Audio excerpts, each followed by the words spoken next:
बीडच्या मस्साजोगचे सरपंच संतोष देशमुख हत्या प्रकरणात मोठी घडामोड घडली आहे।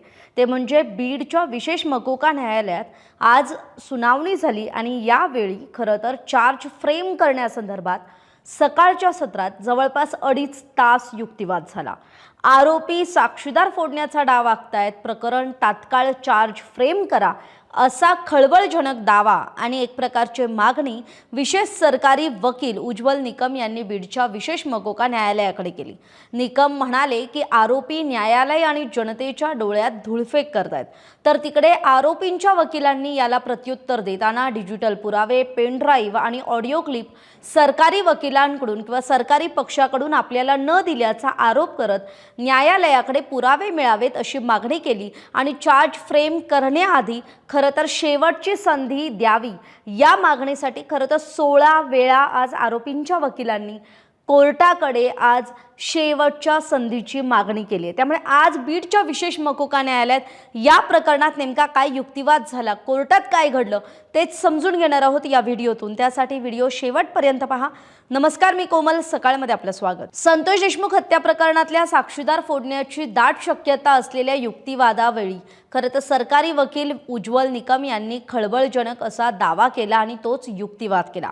प्रकरण तात्काळ चार्ज फ्रेम करा अशी मागणी सुद्धा त्यांनी लावून धरली। शिवाय हे लोक म्हणजे आरोपीकडून न्यायालयाच्या आणि जनतेच्या डोळ्यात धूळफेक करण्याचं काम केलं जात आहे असा युक्तिवाद सुद्धा सरकारी पक्षाकडून उज्ज्वल निकमांनी केलाय। तर संतोष देशमुखांच्या हत्या प्रकरणाची आज विशेष मकोका न्यायालयात सुनावणी झाली। या सुनावणीवेळी सरकारी वकील उज्ज्वल निकम हे खरं तर वैयक्तिक नाही पण व्हीसी द्वारे या सुनावणीसाठी उपस्थित होते आणि त्यावेळीच त्यांनी खरं तर युक्तिवाद केला व्हीसी मधून। हे प्रकरण तात्काळ चार्ज फ्रेम करा, नाही तर या प्रकरणातील आरोपींना फोडण्याचा डाव आखला जात आहे असा युक्तिवाद हा आज उज्ज्वल निकमांनी वारंवार कोर्टासमोर बोलून दाखवला। याशिवाय हे लोक न्यायालयाच्या आणि जनतेच्या डोळ्यात धूळफेक करण्याचं काम करतात असा युक्तिवाद सुद्धा त्यांनी केला आणि व्हिडिओ कॉन्फरन्सिंगद्वारे खरं तर आजची सुनावणी ही उज्ज्वल निकमांच्या बाजूने पार पडली। तर आरोपींच्या वकिलांचं म्हणणं काय होतं की आम्हाला डिजिटल एव्हिडन्स म्हणजे डिजिटल पुरावे, त्याचबरोबर पेन ड्राईव्ह मिळालेला नाहीये। संबंधित आवादा कंपनीचे अधिकारी शिंदे यांचं जे बोलणं झालंय ती ऑडिओ क्लिप देखील नसताना खोटे आरोप लावण्यात येत आहेत। आम्हाला डिजिटल पुरावे देण्यात यावेत अशी मागणी खरं तर आरोपीच्या वकिलांकडून कोर्टाकडे करण्यात आली। त्यामुळे हा झाला एक सारांश।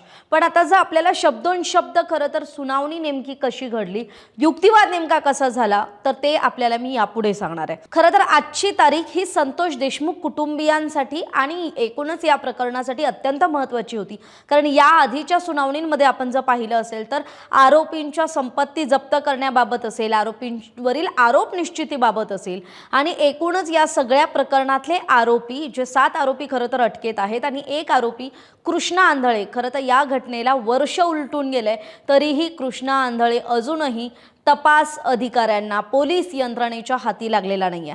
त्यामुळे खरं तर ही अत्यंत धक्कादायक बाब आहे आणि त्याच विषयी खरं तर आज आरोपांविषयीचे म्हणजे आरोपीं जे कोर्टात सादर केले जातात किंवा जे खरं तर गजाड झालेले आहेत, वाल्मिक कराड असेल, तो सुदर्शन घुले असेल आणि विष्णू चाटे असेल आणि इतर त्याचे सहकारी असतील, त्यांना खरं तर बीडच्या पोलिसांनी आणि तपास यंत्रणेनं अटक केली आहे का तर नक्की केली आहे, पण त्यांच्यावरची आरोप निश्चिती झालेली नाहीये आणि याच आरोप निश्चित करण्यासंदर्भात आज जवळपास 2.5 तास युक्तिवाद झाला। विशेष सरकारी वकील उज्ज्वल निकम हे मी आधी म्हटल्याप्रमाणे व्हीसीद्वारे म्हणजे व्हिडिओ कॉन्फरन्सिंगद्वारे या सुनावणीला उपस्थित होते, तर आरोपींकडून मात्र 4 वकील उपस्थित होते। आता आपल्याला आरोपींबाबत सांगायचं झालं तर मागील काही दिवसांआधीच मी आपल्याला एका व्हिडिओत म्हणजे संतोष देशमुख आणि वाल्मिक कराड या प्रकरणाची माहिती देत असताना म्हटलं होतं की वाल्मिक कराड आणि इतर आरोपींच्या सुटकेसाठी जवळपास 35 वकिलांची फौज तयार असल्याचा दावा किंवा तसं वक्तव्य हे भाजपचे आष्टीचे आमदार सुरेश धस यांनी केलं होतं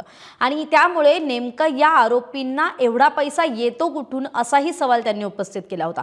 त्यामुळे ही झाली एक बाजू की जिथे आरोपींकडून खरं तर आरोपींची सुटका व्हावी असा प्रयत्न एकीकडे केला जातोय आणि लोकशाहीमध्ये आपल्या आरोपीला आपली बाजू मांडण्याचा पूर्णतः अधिकार आहे आणि त्यानुसारच खरं तर आरोपींकडून वकील बाजू मांडत असतात। वाल्मिक कराडाबाबत सांगायचं झालं तर मागील 2 दिवसापूर्वीच खरं तर आरोपी क्रमांक 1 आणि मुख्य सूत्रधार किंवा माइंड जो ज्याचा मास्टर माइंड आहे जो या प्रकरणाचा, तो वाल्मिक कराड आहे आणि त्याला जामीन मिळावा यासाठी प्रयत्न होत आहेत आणि त्याला जामीन मिळणार अशा आशयाची एक ऑडिओ क्लिप व्हायरल झाली होती आणि ती ऑडिओ क्लिपमधली जी एक व्यक्ती आहे ती धनंजय मुंडेंशी कनेक्टेड असल्याची किंवा त्यांच्याशी निगडीत असल्याचं बोललं जात होतं. त्यामुळे त्यावरून सुद्धा जरांगेंनी असेल आणि इतर विरोधी पक्षातले असतील किंवा अगदी मुंडेंच्या पक्षातले नेते म्हणजे प्रकाश सोळंके असतील त्यांनी सुद्धा धनंजय मुंडेंना टीकेचं धनी केलं होतं. आता आपण येऊयात आजच्या सुनावणीवर. आता आज सुनावणी काय झाली कोर्टात, तर आम्हाला वेळ द्यावा, चार्ज फ्रेम करू नये, शेवटची संधी द्यावी, हायकोर्टात अर्ज केलाय अशी बाजू आरोपीच्या वकिलांनी मांडली. तर दुसरे आरोपीचे वकील असे म्हटले की असं करता येणार नाही, चार्ज फ्रेम करावा ही उज्ज्वल निकमांची म्हणजे मागणी होती. तर आमचा हायकोर्टातले अर्ज पेंडिंग आहेत असं दुसऱ्या एका वकिलांनी म्हटलं. त्यावर कोर्टानं आरोपीच्या वकिलांना विचारणा सुद्धा केली की हायकोर्टात जर तुम्ही अर्ज केला असेल तर कोर्टाची तशी ऑर्डर आहे का, कारण हे आरोपीच्या वकिलांकडून आज वारंवार विशेष मकोका न्यायालयाकडे खरं तर आरोपींवर चार्ज फ्रेम करू नका अशी मागणी करण्यात येत होती. पण त्याला पुरेपूर विरोध किंवा अगदी त्याला सक्त विरोध हा सरकारी पक्षाकडून विशेष सरकारी वकील उज्ज्वल निकम यांच्याकडून केला जात होता. कारण उज्ज्वल निकम हेच म्हणत होते की आरोपींकडून साक्षीदार फोडण्याचा डाव आखला जातोय आणि हे लोक म्हणजे आरोपी हे कोर्टाच्या आणि जनतेच्या डोळ्यात धूळफेक करतायत. त्यामुळे सरकारी पक्ष हा हसण्यात वेळ घालवतोय किंवा तो एक प्रकारे बाजू आपली मांडू देत नाहीये असा आरोप एकतर आरोपीच्या वकिलांकडून करण्यात आला होता. याशिवाय लॅपटॉपमधील ऑडिओ आणि व्हिडिओ हे नव्यानं तेच पुरावे आहेत, आम्हाला त्याची कॉपी मिळालेली नाही असं सुद्धा आरोपीच्या वकिलांनी म्हटलंय. त्यामुळे आम्हाला एका दिवसाचा वेळ द्यावा, अगदी शेवटच्या क्षणी ज्यावेळी कोर्ट यांचं ऐकत नाहीये किंवा आपलं ऐकत नाहीये असं ज्यावेळेस कळलं त्यावेळेस आरोपीच्या वकिलांनी खरं तर एका दिवसाचा वेळ सुद्धा मागितला कोर्टाला. एकीकडे आरोपीच्या वकिलांनी एका दिवसाची वाढीव वेळ मागितली असताना दुसरीकडे उज्ज्वल निकम मात्र आपल्या म्हणण्यावर ठाम होते की चार्ज आरोपींवरचा फ्रेम करा आणि साथीदार फोडण्याची शक्यता आहे. त्यामुळे उज्ज्वल निकमांकडून वारंवार आरोपींच्या डावाविषयी खरं तर आज न्यायालयापुढे युक्तिवाद करण्यात येत होता. यावेळी कोर्टानं सुद्धा आरोपीच्या वकिलांना सांगताना असं स्पष्ट म्हटलं की सर्व डिस्चार्ज अर्ज संपलेले आहेत, त्यामुळे आता चार्ज फ्रेम करावा लागेल. जर पुढची एक तारीख कुठलीही द्यावी, शेवटचा चान्स आम्हाला द्यावा असं खरं तर आरोपीच्या वकिलांनी म्हटलं. आम्हाला कॉपी मिळालेली नाही, चार्ज फ्रेम कसा होणार असं आरोपीच्या दुसऱ्या वकिलांनी म्हटलं. त्यामुळे सरकारी बाजू असेल किंवा आरोपीच्या पक्षाचे जे काही आरोपीच्या बाजूचे वकील आहेत त्यांचं खरं तर म्हणणं आज कोर्टानं ऐकून घेतलं. पण त्यावेळी कोर्टानं हे सुद्धा स्पष्ट केलं की दोन्ही बाजूच्या पक्षाने म्हणजे संतोष देशमुख कुटुंबांच्या वतीनं जे विशेष सरकारी वकील उज्ज्वल निकम बाजू मांडतायत ते आणि आरोपींचे वकील असतील त्या आरोपीच्या वकिलांच्या टीमने खरं तर कोर्टाला सहकार्य केलं पाहिजे. कारण आज वर्ष उलटून गेलं घटनेला तरीही या प्रकरणातल्या आरोपींवरती आरोप निश्चित झालेले नाही आहेत किंवा त्यांच्यावर चार्ज फ्रेम झालेला नाही आहे. म्हणजे ते फक्त अजूनही त्यांच्यावरचे आरोप आहेत पण चार्ज फ्रेम झाल्याशिवाय त्या पद्धतीनं पुढे सुनावणी होणार नाही. आता यापूर्वी सुनील शिंदेंच्या मोबाईलमध्ये असलेले ऑडिओ आणि व्हिडिओ हे पुन्हा लॅपटॉपमध्ये तेच सेम आहेत असं सुद्धा आरोपीच्या वकिलांनी म्हटलं. म्हणजे त्यांचा युक्तिवाद हा खरं तर आरोपीच्या वकिलांचा जो आपण सांगायचं झालं तर तेच मुद्दे हे वारंवार कोर्टासमोर मांडत होते.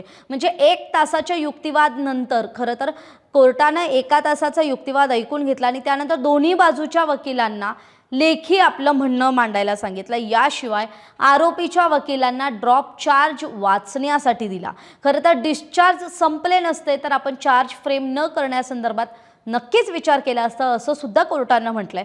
त्यामुळे कायदेशीररित्या जेवढ्या आरोपींच्या सुटकेचा मार्ग होता किंवा पळवाट काढण्याचा मार्ग होता, डिस्चार्ज अर्जांचा मार्ग होता, तो मात्र आता संपलेला आहे. हेच कोर्टानं आज अधोरेखित केलंय.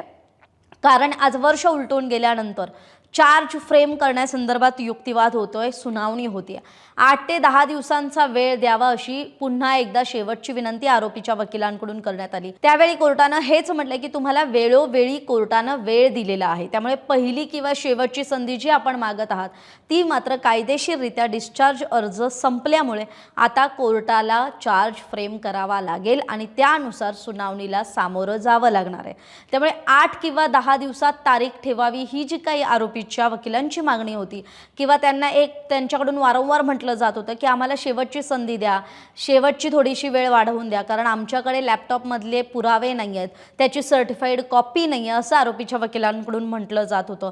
त्यामुळे या सर्व गोष्टींचा विचार झालेला आहे असं कोर्टानं ठणकावून सांगितलं आणि या पुराव्यांचा किंवा ज्या काही सर्टिफाईड कॉपीची मागणी आरोपीच्या वकिलांकडून केली जाते त्याचा चार्ज फ्रेम करण्याशी संबंध येत नाही असं विशेष सरकारी वकील उज्ज्वल निकमांनी म्हटलंय. त्यामुळे निकम हे सुद्धा आज काहीसे आक्रमक आपल्याला पाहायला मिळाले आणि ते त्यांच्या भूमिकेवर ठाम होते की आज आरोपींवर चार्ज फ्रेम झाला पाहिजे. ही जी मागणी खरं तर देशमुख कुटुंबियांची असेल, बीडमधल्या लोकांची असेल, मस्साजोग ग्रामस्थांची असेल, ती खरं तर कुठेतरी आज अस्तित्वात अंमलात येत होती असं आपल्याला म्हणावं लागेल. कारण आरोपीच्या वकिलांकडून जी काही डिस्चार्ज मिळवण्याची किंवा त्यांच्यावरचे जे चार्ज फ्रेम होण्याकडची जी एक बाजू होती ती मात्र आता पळवाट आहे, ती संपलेली आहे. त्यामुळे आता चार्ज फ्रेम होणार आहेत आरोपींवर आणि हे सगळे आरोपी मोक्याचे आहेत. अत्यंत त्यांची महत्त्वाची भूमिका राहिलेली आहे कारण या सगळ्या प्रकरणामुळे आपण जर पाहिलं असेल तर धनंजय मुंडेंसारखा मंत्रिपदावरचा माणूस याला आपलं मंत्रिपद सोडावं लागलं, बीड जिल्ह्याच्या पालकमंत्री पदावर पाणी सोडावं लागलं. अगदी त्यांच्याकडे आत्ता जर ओळख सांगायची झाली तर लोकप्रतिनिधी म्हणून त्यांच्याकडे केवळ परळीचे आमदार अशी ओळख राहिलेली आहे. त्यामुळे आरोपीच्या वकिलांकडून जर कोर्टात ही मागणी करण्यात आली असेल तर या सगळ्या गोष्टी अत्यंत गंभीर आहेत. त्यामुळे लॅपटॉपची कॉपी आमच्याकडे मिळालेली नाही, चार्ज फ्रेम करू नका असं वारंवार आरोपीच्या वकिलांनी म्हटलंय. कॉपी त्यांनी कोर्टात पण दिली नाही, थेट फॉरेन्सिकला पाठवली. म्हणजे काय तर जी काही लॅपटॉपमधले पुरावे असतील किंवा डिजिटल पुरावे असतील ते त्यांनी म्हणजे सरकारी पक्षानं कोर्टात दिले नाही तर थेट फॉरेन्सिकला तपासणीसाठी पाठवले असा आरोपीच्या वकिलांचा दावा आहे. त्यामुळे ती कॉपी आम्हाला आधी पाहू द्या आणि मग लगेच चार्ज फ्रेम करा अशी सुद्धा एक बाजू आरोपीच्या वकिलांकडून मांडण्यात आली. पण लॅपटॉप फॉरेन्सिककडे आहे, आम्ही ते दाखल करू शकत नाही ही स्पष्ट भूमिका सरकारी पक्षाकडून मांडण्यात आली. कॉपी नसेल तर युक्तिवादावर परिणाम होईल, चार्ज फ्रेम करू नका असं सुद्धा आरोपीच्या वकिलांकडून म्हणण्यात आलं. याशिवाय नवीन पुरावा आहे त्याचा चार्जशीटमध्ये उल्लेख नाही असं एक बाजू होती जी आरोपीच्या तिसऱ्या वकिलाने मांडली. त्यामुळे लॅपटॉप फॉरेन्सिककडे आहे, ज्यावेळी ते मिळेल त्यावेळी तात्काळ सबमिट करू असं सुद्धा सरकारी वकिलांनी म्हटलंय. पण पुन्हा एकदा म्हणजे 10 दिवसांचा वेळ द्या, वाढीव वेळ द्या अशी विनंती आरोपीच्या वकिलांनी केली. आणि आजच्या सुनावणीत जर सांगायचं झालं तर म्हणजे जो काही सकाळी 2.5 तासांचा युक्तिवाद झाला त्यामध्ये जवळपास 16 वेळा आरोपीच्या वकिलांनी कोर्टाकडे वाढीव मुदत किंवा आपल्याला शेवटची संधी देण्याची मागणी केली. खोटा पुरावा तयार करतायत, सुनील शिंदेंच्या मोबाईलमध्ये रेकॉर्ड काहीच झालेलं नाही आहे, आतापर्यंत लॅपटॉप कुठेही नव्हते अशी बाजूसुद्धा आरोपीचे वकील जे आहेत खाडे त्यांनी कोर्टासमोर मांडली. त्यामुळे आज आरोपीच्या वकिलांचा एकच मानस होता की आरोपीच्या वकिलांवर चार्ज फ्रेम होऊ नये. खरं तर ज्यासाठी सरकारी पक्ष हा सुरुवातीपासून आग्रही दिसत होता त्याला मात्र युक्तिवादातून वारंवार आरोपीच्या वकिलाकडून उत्तर दिलं जात होतं किंवा त्याला विरोध केला जात होता. त्यामुळे लॅपटॉप हा पुरावा ग्राह्य धरू नये, ही बाब आरोपींवर अन्यायकारक ठरू शकते असं सुद्धा आरोपीच्या वकिलांनी म्हटलंय.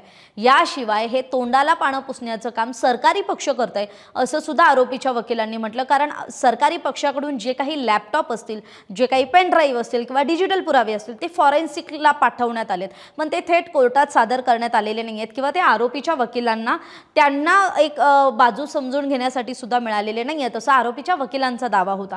त्यामुळे आत्ताच्या घडीला काय झालं की या प्रकरणात आता आज तरी कोर्टानं चार्ज फ्रेम करण्यासंदर्भात एक आपली भूमिका स्पष्ट केली आहे. त्यामुळे जवळपास या वर्षाअखेरीस म्हणजे या महिन्याच्या शेवटच्या आठवड्यात पुढची तारीख मिळू शकते आणि हे प्रकरण न्यायप्रविष्ट झाल्यानंतर या प्रकरणाला आता खरं तर एकूणच न्यायाच्या दिशेनं पुढचं पाऊल मात्र आपल्याला 2026 मध्ये या प्रकरणात कायद्याच्या चौकटीत पडताना आपल्याला दिसू शकतं.